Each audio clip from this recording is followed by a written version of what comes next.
সংবিধান প্রণেতা doctor B.R.. আম্বেদকরের প্রতি কুরুচিকর মন্তব্যের কারণে স্বরাষ্ট্রমন্ত্রী অমিত শাহর ক্ষমা ও পদত্যাগ জানালো ত্রিপুরা প্রদেশ কংগ্রেস দলের পক্ষ থেকে। মূলত এই নিয়ে বৃহস্পতিবার আগরতলা কংগ্রেস ভবনের সামনে থেকে একটি র্যালি বের করা হয় এবং সিটি সেন্টারের সামনে গিয়ে অমিত শাহর কুশপুতলিকা দাহ করা হয়। পরবর্তীতে সংবাদ মাধ্যমের মুখোমুখি হয়ে কংগ্রেস বিধায়ক সুদীপ রায় বর্মন বলেন, ডক্টর বি.আর. আম্বেদকর কোনো ফ্যাশন নয়, উনি গোটা দেশবাসীর কাছে ইন্সপিরেশন। পাশাপাশি তিনি আরও বলেন, কেন্দ্রীয় স্বরাষ্ট্রমন্ত্রী এই কুরুচিকর বক্তব্যে ডক্টর বি.আর. আম্বেদকরকে নিয়ে অত্যন্ত নিন্দনীয় এবং ইতিমধ্যে প্রধানমন্ত্রীর নিকট এ নিয়ে কংগ্রেসের তরফ থেকে জানানো হয়েছে, যাতে করে স্বরাষ্ট্রমন্ত্রীকে ওনার পদ থেকে দ্রুত সরানো হয়।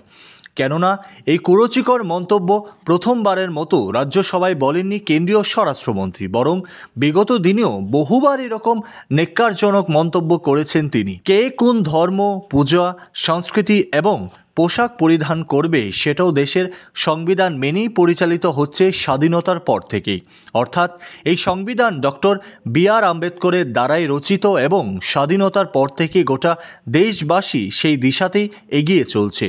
কিন্তু কেন্দ্রীয় সরকার বারংবার এই সংবিধানকে যেমন অপমান করছেন, তার পাশাপাশি সংবিধান পরিবর্তন করার জন্য নিছক এক খেলায় নেমেছেন, যার প্রত্যক্ষ প্রমাণ হলো কেন্দ্রীয় স্বরাষ্ট্রমন্ত্রীর এই মন্তব্য।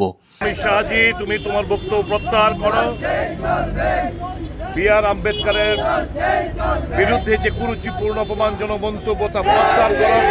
ক্ষমা চাও দেশবাসীর কাছে, প্রধানমন্ত্রীর কাছে দাবি জানিয়েছে ওকে বরখাস্ত করা।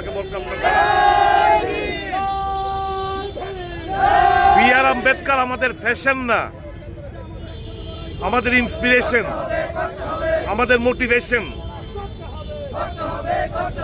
তাদের মোটিভেশন এবং ইন্সপিরেশন হয়তো বা আদানি হতে পারে। ব্যুরো রিপোর্ট, দৈনিক প্রহর।